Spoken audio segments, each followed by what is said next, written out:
नमस्कार दोस्तों, मरवन classes YouTube channel पर आपका हार्दिक स्वागत है, अभिनंदन है। मैं आपको आज कक्षा 10वीं और 12वीं के 10वीं का सामाजिक विज्ञान और 12वीं का इतिहास और कंपटीशन एग्ज़ाम में आने वाले क्वेश्चन जो कि अपने इतिहास के पर आधारित होते हैं वो वाले, जिसमें से अपन टॉपिक है चोल प्रशासन के बारे में पढ़ाएंगे, यानी कि अध्ययन कराया जाएगा। चोलों के मैंने पहला भाग, दूसरा भाग, 2 भाग मैंने चोलों के शासकों के बारे में पढ़ा चुका हूँ और अब मैं चोल साम्राज्य के प्रशासन के बारे में अध्ययन कराऊंगा। तो अपन टॉपिक लेते हैं चोल प्रशासन। चोल प्रशासन, चोल प्रशासन के अंतर्गत चोलों का वहाँ चोलकालीन साम्राज्य का प्रशासन कैसा था। तो स्वतः ही पता है आपको कि चोल शासन का स्वरूप राजतंत्रात्मक था, यानी कि वहाँ के राजा का शासन था। उनकी शासन व्यवस्था में प्रबल केंद्रीय नियंत्रण के साथ साथ केंद्रीय नियंत्रण तो था ही राजा का, परंतु उसके साथ साथ स्थानीय स्वायत्ता भी थी, यानी कि छोटे छोटे सत्ता का विकेंद्रीकरण हो रखा था। छोटे छोटे टुकड़ों में ये सत्ता का अलग अलग भागों में अपना अस्तित्व था। तो केंद्रीय नियंत्रण के साथ साथ उनका क्या था, स्थानीय स्वायत्ता भी थी। चोलों का प्रशासन ग्राम पंचायत प्रणाली पर आधारित था और उनका न्यूनतम यानी कि ग्राम पंचायत प्रणाली पर आधारित था। ग्राम पंचायत को शासन की निम्न इकाई मानी गई थी। किसको? सबसे छोटी इकाई किसको माना गया? ग्राम को। तो इस प्रशासन की सुविधा की दृष्टि से संपूर्ण चोल राज्य कितने भागों में, कितने राज्यों में विभक्त था? 6 राज्यों में, यानी 6 प्रांतों में विभक्त था। उसको मंडलम कहा गया। क्या कहा गया? मंडलम। क्या कहते थे? मंडलम कहते थे, यानी कि 6 प्रांतों में बटा हुआ था जिनको मंडलम कहा जाता था। और मंडलम से नीचे यानी कि मंडलम का उपभाग कोटम। क्या कहता था? कोटम। मंडलम का उपविभाग क्या होता था? कोटम। और कोटम या वलनाडु। कोटम या क्या कह सकते हैं उसको? वलनाडु। वलनाडु से अब वलनाडु या कोटम का उपविभाग था क्या? नाडु। मंडलम से नीचे कौन था? कोटम या वलनाडु। वलनाडु से नाडु। अब नाडु ये बोर्ड परीक्षा में आ चुका है 2018 वाले प्रश्न में, पेपर में, कि नाडु क्या था। तो चोलकालीन प्रशासन का इकाई थी नाडु। हाँ, तो उसके बाद नाडु की जो सभा होती थी, यानी कि इसकी सभा होती थी, इसमें सभा होती थी जिसको नाटार कहते थे। क्या बोलता था? सभा को नाटार। ये क्या होती थी? नाडु की सभा होती थी। उस नाडु की सभा को क्या बोला गया? नाटर। नाटर कहा जाता था। नाडु के अंतर्गत, यानी कि नाडु के अंतर्गत अनेक गांव हुआ करते थे। अनेक गांव हुआ करते थे। इन गांवों को क्या बोला गया? ग्राम या गांव बोला गया था। ग्राम और गांव बोला गया था। और इस गांव के मुखिया को क्या होता था? संघ, जिन्हें अपन क्या बोल सकते थे? कुछ गांवों का नाडु। नाडु के बाद क्या होता था? कुछ गांवों का समूह होता था, उसको कुर्रम। और कुर्रम के बाद जो सबसे छोटी इकाई होती थी वो ग्राम या ग्रामीण गांव कहलाता था। देखो, ऊपर था मंडलम, मंडलम से नीचे थे कोटम या वलनाडु, वलनाडु से नीचे था नाडु, नाडु के नीचे था कुर्रम और कुर्रम के नीचे था ग्राम। तो इस प्रकार ये अलग अलग श्रेणियों में विभक्त थे, यानी कि 6 श्रेणियों में विभक्त था। 1, 2, 3, 4, 5 और ऊपर वाला राजा, राजा वाला क्षेत्र, केंद्रीय प्रशासन। तो इस प्रकार 6 में बटा हुआ था प्रशासन। किस में बटा हुआ था? 6 इकाइयों में बटा हुआ था। मंडलम, कोटम या वलनाडु, नाडु, कुर्रम और गांव। सबसे छोटी इकाई क्या होती थी? ग्राम हुआ करती थी। और ग्राम की जो भी प्रतिनिधि होते थे हर वर्ष में निर्वाचित हुआ करते थे। हर वर्ष में नए नए राजा, नए ग्राम का मुखिया कौन होता था? हर वर्ष नए नए निर्वाचित होते थे प्रतिनिधि। और इस प्रकार एक नगर की भी श्रेणी हुआ करती थी, यानी कि नगर में व्यापार करने वालों की एक श्रेणी होती थी जिसे नगरतार कहा जाता था। नगरतार ये बणियों का एक संघ होता है, यानी कि श्रेष्ठियों का एक संघ होता था, उसको नगरतार कहा जाता था। प्रत्येक मंडल को तो प्रत्येक मंडलम को तो क्या थी, स्वायत्तता थी, लेकिन राजा के नियंत्रण के लिए, यानी कि इनके पास स्वायत्तता तो थी अलग अलग के लिए, परंतु राजा को नियंत्रण करने के लिए कोई केंद्रीय विधानसभा नहीं थी। और उस समय शिल्पियों के लिए जो शब्द उपयोग किया लिया जाता था, शिल्पियों के लिए पूग, शिल्पियों को क्या बोला गया था, पूग बोला गया था, यानी शिल्पी क्या कहलाते थे, पूग कहलाते थे। व्यापारी नगरों में व्यापारियों के एक सभा होती थी, मैंने बताया अभी, व्यापारियों के लिए क्या होती थी, एक सभा होती थी, व्यापारियों की पूरी देखभाल करती थी। इस सभा को क्या बोला जाता था, नगरम बोला जाता था, नगरम। और इस पूरी व्यापारिक श्रेणी को क्या बोला जाता था, नगरतार बोला जाता था, सभा को नगरम बोला जाता था। और राजस्व फिर आता है भाई राजस्व, यानी कि राजस्व निर्धारण, यानी कि उस समय भूमि कर, उस समय भूमि के कर खेती भी करते थे और व्यापार करते थे, और चुंगी कर के द्वारा अधिकतम वो उनके कर यानी लगान कहाँ से आता था, ये भूमि से आता था। किससे, भूमि से। तो राजस्व किसे कहते हैं, जो भूमि से जो अपने को लगान मिलता था, टैक्स मिलता था, कर मिलता था, उसको राजस्व कहते थे। अब राजस्व का निर्धारण कैसे किया जाता है, तो राजस्व का निर्धारण के लिए चोल शासकों ने भूमि नाप का अलग अलग माप करवाया था। ऐसी माप कार्य करने वाला राजा था राजराज प्रथम और कुलोत्तुंग प्रथम। राजराज प्रथम ने भी भूमि का सर्वेक्षण करवा के वहाँ पर नपाई तुलाई की, और कुलोत्तुंग प्रथम ने भी क्या किया, भूमि को 2 बार उसका सर्वेक्षण कराया और उसको भूमि का माप करवाया। भूमि के माप हेतु उस समय भूमि का कोई ऐसी माप तो था नहीं, तो उस समय क्या था, राजराज प्रथम के समय और कुलोत्तुंग प्रथम के समय, दोनों के समय क्या था, पैर से नापी जाती थी। भूमि का इकाई क्या मानी गई, भूमि की इकाई, माप की इकाई क्या थी, भूमि की माप की इकाई पैर थे, यानी कि अपने मारवाड़ी में बोलते हैं पाउंडा। पाउंडा कितना पाउंडा इतनी जमीन है भाई, 10 पाउंडा इतनी जमीन है, 10 पाउंडा बाद में 19 जमीन है, ऐसे ही। तो इस प्रकार उस समय चोल कालीन प्रशासन में जो माप की इकाई थी वो क्या थी, पैर, पैरों से मापी जाती थी भूमि। और भू राजस्व की जो भू राजस्व को कदमई कहा जाता था। भू राजस्व क्या बोला गया था, कदमई। भू राजस्व क्या बोलते थे, कदमई बोला जाता था। और भू राजस्व को देने का, यानी कि भू राजस्व किस प्रकार दिया जाता था, तो भूमि का जो उपज होता था उसका छठा भाग 1/6, कहीं पर 1/3 भी है, 1/3 भी आता है, परंतु अमूमन कितने लेता था, 1/6, यानी कि 1 भाग, छठा भाग है, छठा हिस्सा राजकोष में जाता था। किस में जाता था, राजकोष में जाता था, जो कि या तो आप अनाज के रूप में दे सकते थे या स्वर्ण की मुद्रा के रूप में भी दिया जा सकता था। और स्वर्ण की मुद्राओं में उस समय उस स्वर्ण की मुद्रा को काशु बोला गया था। क्या बोला गया, काशु। याद रखना, स्वर्ण की मुद्रा, ये काशु क्या है, स्वर्ण की मुद्रा।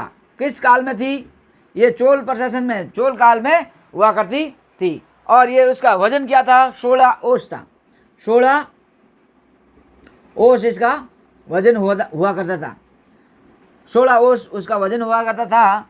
तो 16 ओस बराबर कितने ग्राम होता है, 453 ग्राम होता है। कितने ग्राम होता है, 453 ग्राम होता है। 453 ग्राम का एक काशु हुआ करता था, जो कि 16 ओस का था। और 1 ओस बराबर 28.35, 1 ओस बराबर कितना होता है, 28.35 ग्राम। 1 ओस बराबर कितना होता है, 28.35 ग्राम, यानी कि 28.35 ग्राम का एक ओस होता है। तो इस प्रकार 16 ओस हुआ, काशु का वजन कितना था, 16 ओस था, जो कि 453 ग्राम का सोने का था।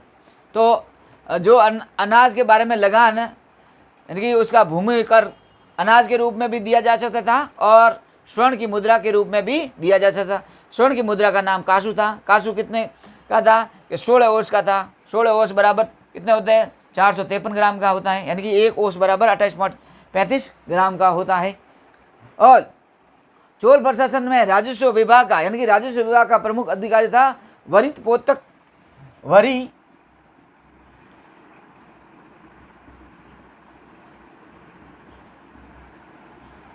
यानी कि उस समय वरित पोंगकाक, वरित पोतंग काक, वरित पोतंग काक उस समय राजस्व का अधिकारी होता था, यानी कि राजस्व का सबसे बड़ा अधिकारी होता था। उसको क्या बोला?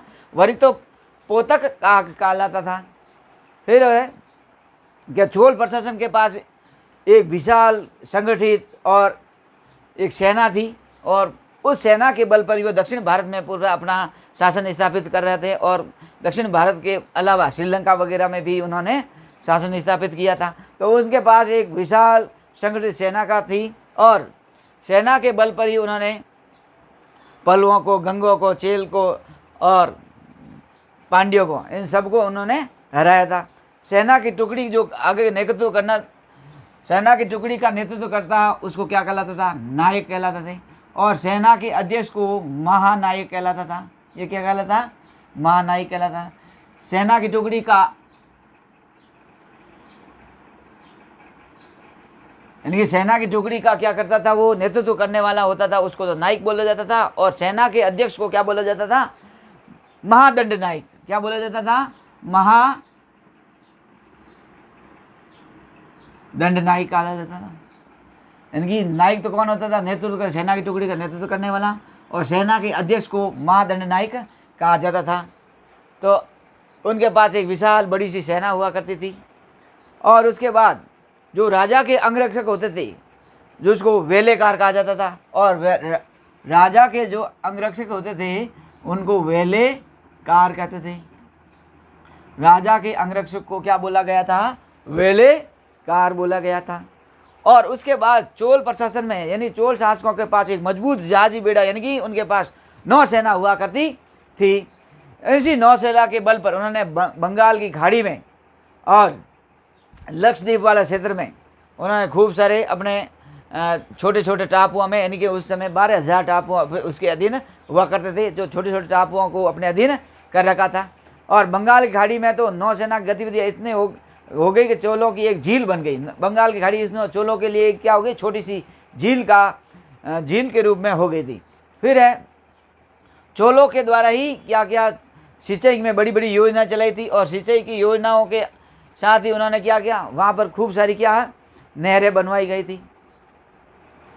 अब ये था चोलकालीन प्रशासन में। चोलकालीन प्रशासन के अलावा अपन पढ़ते हैं चोलकालीन कला। अब पढ़ते हैं क्या? चोलकालीन कला, यानी कि कला में उन्होंने खूब सारे अच्छे अच्छे मंदिर बनवाए। उन्होंने कई मूर्तियां बनवाई जो कांस्य धातु की बनी हुई थी। और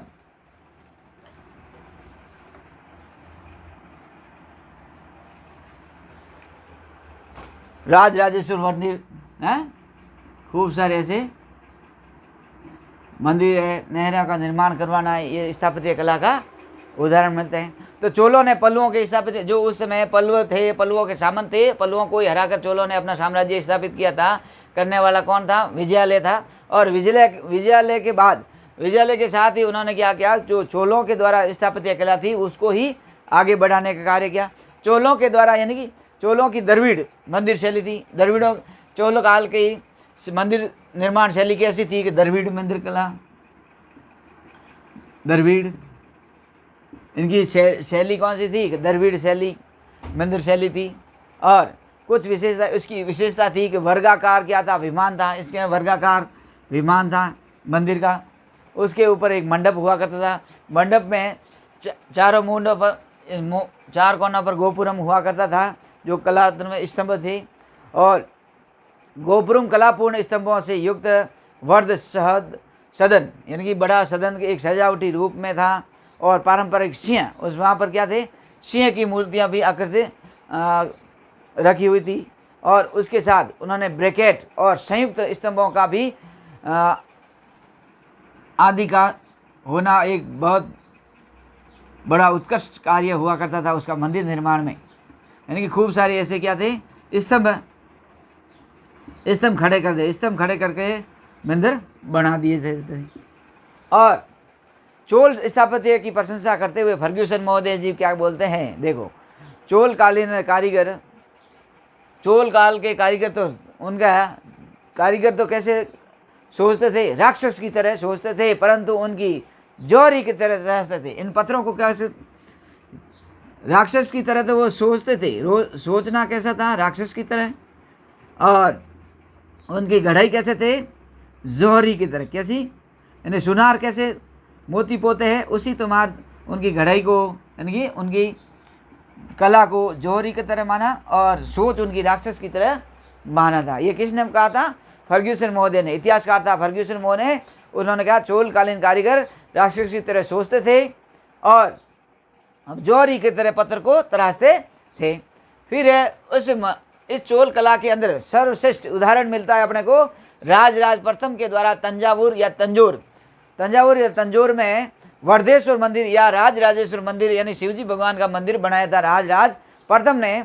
जो द्रविड़ मंदिर शैली का निर्माण करा है, वो एक शानदार अपना एक उदाहरण मिलता है, देखने को मिलता है। इस मंदिर के बारे में, उस मंदिर के बारे में एक इतिहासकार होता है पर्सी ब्राउन महोदय क्या बोलते हैं इस मंदिर के बारे में, राजराजेश्वर मंदिर के बारे में क्या बोलते हैं कि ये मंदिर है, मंदिर का जो विमान है, ये विमान है जो भारतीय वास्तुकला का निकष, यानी कि निकष माना गया। क्या माना गया इसने, निकष किसको बोला गया कि उस समय इतनी बढ़िया तो इसमें कारीगरी की गई है, यानी कशीदेदार ऐसी कशीदे जैसी कारीगरी की गई है और रगड़ करके घिस करके इतना बढ़िया सुंदर तरीके से उसने ये मंदिर बनवाया था, तो उसने कहा निकष बोला गया है। फिर इसी के साथ ही उसने क्या, गंगकोंड चोलपुरम में एक मंदिर और बनाया था, द्वितीय वर्धेश्वर मंदिर भी कहा जा सकता है। वह निर्माण राजेंद्र प्रथम द्वारा कराया गया था।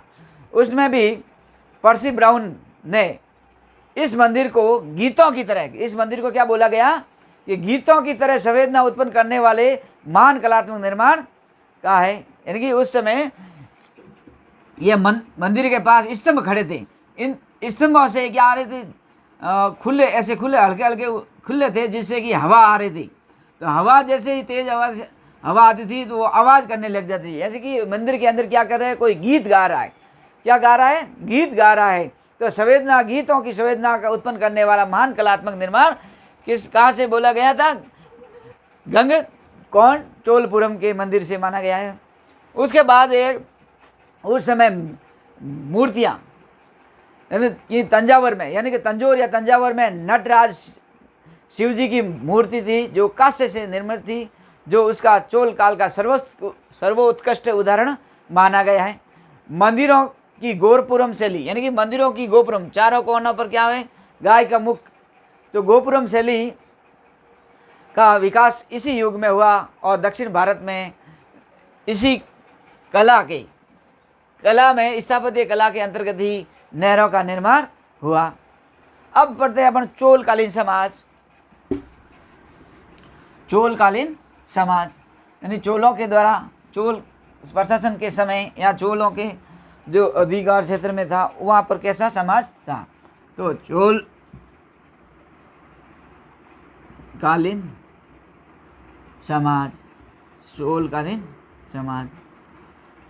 समाज वही प्राचीन काल से चली आ रही अपने वर्ण व्यवस्था के अंतर्गत ही होता करती थी। यानी कि उस समय क्या थी, प्राचीन कालीन समाज में एक जाति विभाजन और जनजातीय व्यवस्था के साथ साथ में विद्यमान थी। और चोलकालीन समाज में वर्ण विभाजन की मुख्य जोर ब्राह्मणों और गैर ब्राह्मणों पर था। ब्राह्मणों व बलाल किसान, यानी कि बड़े किसान हुआ करते थे, उनको समाज में सम्मानजनक स्थान प्राप्त था। और शूद्रों का भी उनका विभाजन कर दिया गया था, शतशूद्र और अशतशूद्र। शूद्रों के दो विभाग थे, शतशूद्र और असत शूद्र, सत शूद्र और असत शूद्र, ये किसके थे? शूद्रों के दो विभाजन थे। और इसके अलावा व्यवसाय के आधार पर समाज को दो वर्गों में बांट दिया और व्यापार के आधार पर वर्गों को दो वर्गों में बांट दिया गया। वलंगे यानी कि दाई भुजा वाला, यानी कि इधर वाला राइट हैंड वाला वलंगे, वलंगे और इलंगे, इलंगे यानी कि बाएं भुजा वाला, यानी कि इधर लेफ्ट हैंड वाला इलंगे, राइट हैंड वाला वलंगे, दाई भुजा वाला बाई भुजा वाला, वलंगे इलंगे। व्यापारी समुदाय में कि तोल का पियर, तोल का पियर, व्यापारी समुदाय में तोल का पियर ने उसे क्या वेरीगास, तोल का पियर है। चोल प्रशासन के बारे में बताते हैं कि उन्होंने कहा कि वेरीगास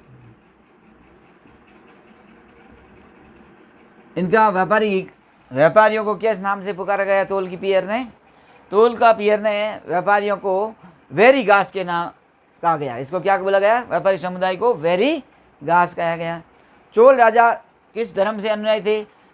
चोल राजा अधिकतर शैव धर्मावलंबी थे, यानी शिव जी के भक्त थे, शैव थे।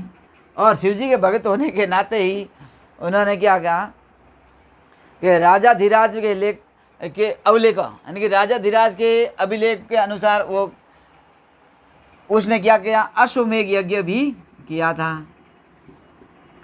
यानी कि उनके शासनकाल में अश्वमेघ यज्ञ भी हुए थे।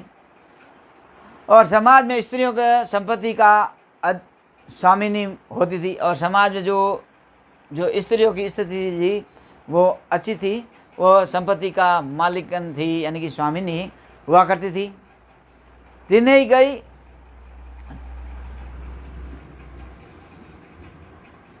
तूने गई यानी कि तूने गई और अलियम, तूने गई और अलियम, तूने गई और अलियम, ये क्या होता था? ये नृत्य होता था। और इस नृत्य में स्त्री और पुरुष दोनों भाग लेते थे। स्त्री व पुरुष दोनों क्या लेते थे? भाग लेते थे। तो तूने गई और अलियम, तूने गई अलियम, ये क्या होता था? नृत्य हुआ करता था, जिसमें स्त्री और पुरुष दोनों संयुक्त रूप से इसमें नृत्य करते थे।